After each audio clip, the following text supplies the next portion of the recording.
Hi all, Bigg Boss Malayalam season 7 ഇന്നലത്തെ എപ്പിസോഡിൽ ഒരു എവിക്ഷനും അതുപോലെ തന്നെ പുറത്ത് സസ്പെൻഷനിലായിരുന്ന രണ്ടുപേരും പോയിട്ട് വരുകയും ചെയ്തു. അതിൽ കൂടുതലൊന്നും ഇന്ന് പ്രത്യേകിച്ച് കാണിക്കാനൊന്നുമില്ല. ഇന്നൊരു എവിക്ഷൻ ഉണ്ടായിരുന്നെങ്കിൽ എന്തെങ്കിലും ഒരു കണ്ടന്റ് ഉണ്ടായേനെ. അല്ലാതെ ഇന്നത്തെ എപ്പിസോഡ് ശരിക്കും ഒരു സമയം കളയൽ പരിപാടിയായിട്ട് മാത്രമാണ് എനിക്ക് തോന്നുന്നത്. എല്ലാവരെയും സേവാക്കി ഒരു ക്യാപ്റ്റൻസി ടാസ്ക് നടത്തി. ഭയങ്കര ശോകമായിട്ടുള്ള ഒരു ക്യാപ്റ്റൻസി ടാസ്ക്കാണ്. ഒരു സൈക്കിൾ ഓടിക്കുന്ന ടാസ്ക് ആയിരുന്നു അത്.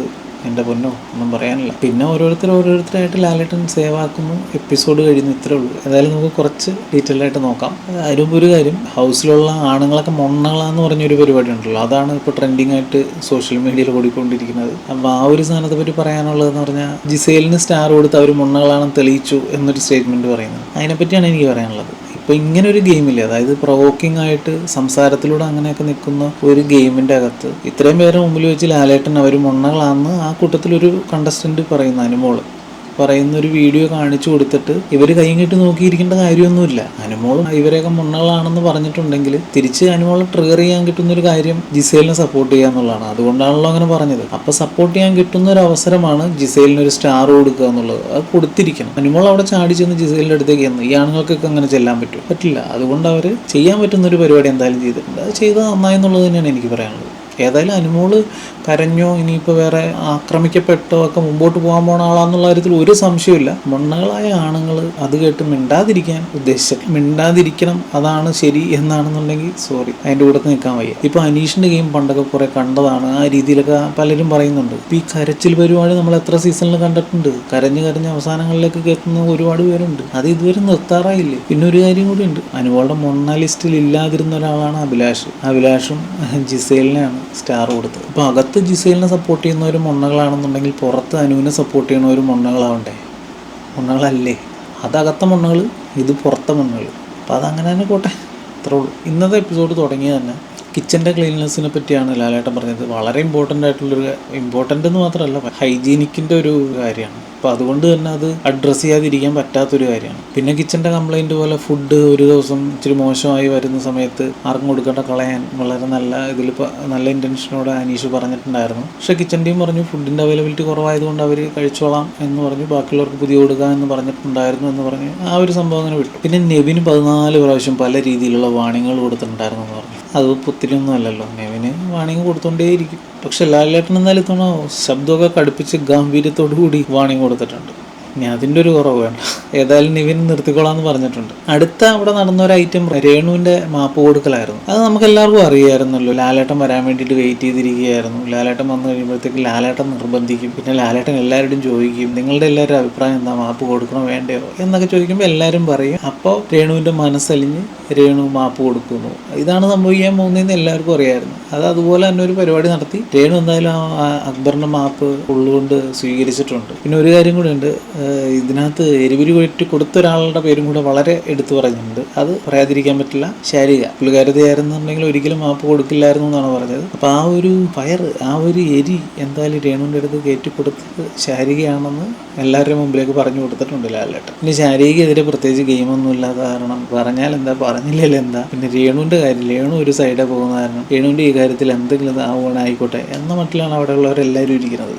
ഇതൊന്നും അവർക്കൊരു മാറ്ററല്ല, നമുക്കുമല്ല. പിന്നെ ആര്യൻ സേവ്ഡാന്ന് പറഞ്ഞു. അടുത്തായിട്ട് അനീഷിനോട് ചോദിച്ചു ആരെയാണ് സേവ് ചെയ്യേണ്ടത് ചോദിച്ചപ്പോൾ ഗിസേലിൻ്റെ പേര് പറഞ്ഞു. ഗിസേൽ പക്ഷേ അവിടെ നിൽക്കട്ടെ പിന്നെ പറയാമെന്ന് പറഞ്ഞു. അത് ഒരു രീതിയാണല്ലോ, ഒരു സസ്പെൻസ് കൊടുക്കുന്ന ഒരു പരിപാടിക്ക് വേണ്ടിയിട്ട് ലാലേട്ടൻ ചെയ്ത കാര്യമാണ്. ലൈഫ് സ്റ്റോറികളൊക്കെ കേട്ടു, വളരെ ടച്ചിങ് ആയിരുന്നു എന്നൊക്കെ ലാലേട്ടൻ പറഞ്ഞു. അഭിലാഷിൻ്റെ സ്റ്റോറി, ശാരികയുടെ ആ ഒരു സ്റ്റോറി, പിന്നെ ശാരികയ്ക്ക് ഇഷ്ടപ്പെട്ടത് അഭിലാഷിൻ്റെ സ്റ്റോറി ആയിരുന്നു കേട്ടോ. പിന്നെ ക്യാപ്റ്റന്മാർ ആരൊക്കെയാണെന്ന് ചോദിച്ചുകൊണ്ടാണ് പറഞ്ഞത്. അതായത് ഷാനവാസിൻ്റെ ക്യാപ്റ്റൻസിയിലുള്ള അനീഷിൻ്റെ ഇടപെടലുകളെ ഒന്ന് കളിയാക്കിക്കൊണ്ടാണ് ലാലേട്ടൻ ചോദിച്ചത്. ഷാനവാസിൻ്റെ പുറകെ അനീഷ് ഓരോ കാര്യത്തിന് നടക്കുന്നതും എല്ലാ കാര്യത്തിലും ഇടപെടുന്നതും ഒക്കെ അവർ അങ്ങോട്ടും ഇങ്ങോട്ടും സംസാരിക്കുകയാണ് ചെയ്തു. പിന്നെ ലാലേട്ടൻ പതിവ് പോലെ അടുത്ത ക്യാപ്റ്റൻ ആരായിരിക്കും എന്ന് എല്ലാവരോടും ചോദിക്കുന്നു. ജിസേലും ആര്യനും അഭിലാഷുമാണ് മത്സരിക്കാനുള്ളത്. സൈക്കിൾ യജ്ഞം അതൊരു വല്ലാത്തൊരു ടാസ്ക്കായിരുന്നു. ആക്ടിവിറ്റി ഏരിയയിൽ നടന്ന ഈ ഒരു ടാസ്കിൽ ചെറിയ റൗണ്ടിലുള്ള റോഡാണ്. അതായത് അവർക്ക് ഒന്നാമത്തെ കാര്യം ഒന്നിരിക്കാൻ പോലും മര്യാദ പറ്റാത്ത രീതിയിലുള്ള സൈക്കിളുകൾ ഈ 3 വലിയ ആൾക്കാർക്ക് കൊടുത്തിട്ട് ആ ചെറിയ റോഡിലൂടെ ഒരു വണ്ടി ഓടിക്കണം. ഒന്നിന് പുറകെ ഒന്നായിട്ട് ഓടിക്കാൻ പറ്റുള്ളൂ. അപ്പം അങ്ങനെ ഓടിച്ചു കഴിഞ്ഞിട്ട് പുറകിലുള്ള ആൾ എങ്ങനെയെങ്കിലും വണ്ടി കൊണ്ട് മുട്ടിച്ച് തട്ടി ആ റോഡിൻ്റെ പുറത്തേക്ക് ആക്കുക എന്നുള്ളതൊക്കെയാണ് ഗെയിം. ആദ്യമേ അഭിലാഷ് ഔട്ടായി. രണ്ടാമത് കുറേ നേരം ജിസേൽ ഇങ്ങനെ സൈക്കിളിൽ നിന്ന് തള്ളി നടന്ന് പുറകെ ആര്യനെത്തി. ആര്യം അതൊക്കെ എങ്ങനെയൊക്കെയോ തള്ളിയിട്ടൊന്നും നിങ്ങളില്ല. അവസാനം കൈവച്ച് പുറകിലത്തെ ടയർ പിടിച്ച് പുറത്തേക്ക് നീക്കി വെച്ചാണ് ആ ടാസ്കിലിന് അവസാനിപ്പിച്ചത്. ജിസയിലും ആ റൗണ്ടിൽ പുറത്തായതോടുകൂടി ആര്യൻ ക്യാപ്റ്റനായിട്ട് തെരഞ്ഞെടുക്കപ്പെട്ടു. അതിനുശേഷം അനുമോള് അപ്പാനി ആദിലൊക്കെ സേവ്ഡ്. ആദിലൊക്കെ അവിടെ എന്തെങ്കിലും ഗെയിം കളിക്കണുണ്ടോയെന്ന് എനിക്കറിയില്ല കേട്ടോ. എന്തെങ്കിലും അവരവിടെ ചെയ്യണ്ടോന്ന് അറിയില്ല. ഫുൾ ടൈം അനുമോളുടെ സംസാരം കേട്ടിട്ട് ഇരിക്കുക, അല്ലെങ്കിൽ വേറെ ആരുടെ അടുത്ത് സംസാരിക്കാനായിട്ട് എനിക്ക് തോന്നിയില്ല. ഇപ്പം ആദില പറയണതിൻ്റെ അപ്പുറത്തേക്ക് നൂറയ്ക്ക് പോകാൻ പറ്റില്ലല്ലോ. ആദില പോയി മറ്റേ സ്ഥലത്തിരിക്കുന്നു, അതിൻ്റെ വക്ക് ചേർന്ന് നൂറ ഇരിക്കുന്നു. അതിൽ കൂടുതൽ വേറെ ഒരു ഗെയിമൊന്നും അവർക്കവിടെ ഇല്ല. അവരാരുടെയെങ്കിലും അടുത്ത് സംസാരിക്കുന്നത് തന്നെ കണ്ടിട്ടില്ല. അവരിയ്ക്കുന്ന സ്ഥലത്തേക്ക് ആരെങ്കിലും ചെന്ന് എന്തെങ്കിലും പറഞ്ഞ് മറുപടി കൊടുത്താലായി. ഇവരല്ലാതെ വേറൊരു കാര്യത്തിന് വേണ്ടി എഴുന്നേറ്റ് എങ്ങോട്ടെങ്കിലും പോണത് ഇന്ന് വരെ കണ്ടിട്ടില്ല. നീ എങ്ങനെയാണോ അവർ സേവായ അറിയില്ല. പിന്നെ അനുമോളോട് പതിവ് ലാലേട്ടൻ്റെ ഒരു ചോദ്യം, ആര് സേവ് ആവണമെന്നാണ് ആഗ്രഹം എന്ന് ചോദിച്ചു. അപ്പോൾ അനുമോള് പറഞ്ഞു ശൈത്യ. ഓഫ് കോഴ്സ് അവർ ഫ്രണ്ടാണല്ലോ. ശൈത്യയുടെ പേര് പറഞ്ഞു. പക്ഷേ ലാലേട്ടൻ അത് അവിടെ നിന്ന് ഇങ്ങനെ മാറിയാൽ പോയി. അത് കഴിഞ്ഞിട്ട് അക്ബറിനെ അങ്ങ് സേവ് ചെയ്തോളൂ. അക്ബർ എന്ത് സംഭവിക്കും എന്നറിയാൻ പാടില്ലാത്തൊരവസ്ഥയിലൂടെ കടന്നു പോകുമായിരുന്നു തോന്നണം ആ മനുഷ്യൻ. അത്രയും വലിയ ശരീരമാണെങ്കിലും ആ സമയത്ത് കാണിച്ചൊരു ആശ്വാസം അതിഗംഭീരമായിരുന്നു. അതിനുശേഷം ബിന്നി സേവായി. പിന്നെ നെവിനെ സേവാക്കി. നെവിൻ നന്നാവുമെന്ന് ഉറപ്പൊക്കെ പറഞ്ഞിട്ടുണ്ട് കേട്ടോ.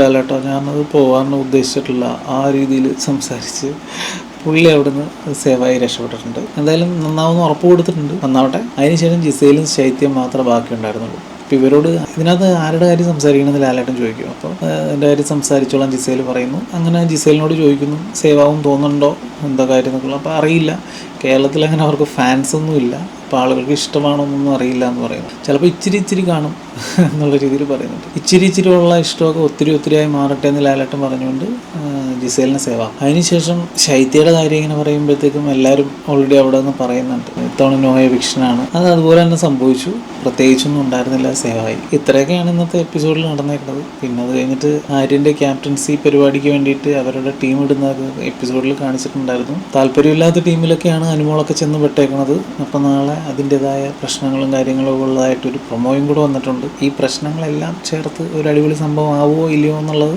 നമുക്ക് നോക്കാം. ഏതായാലും നാളത്തെ എപ്പിസോഡൊക്കെ നമുക്ക് കാത്തിരുന്ന് കാണാം. Thank you.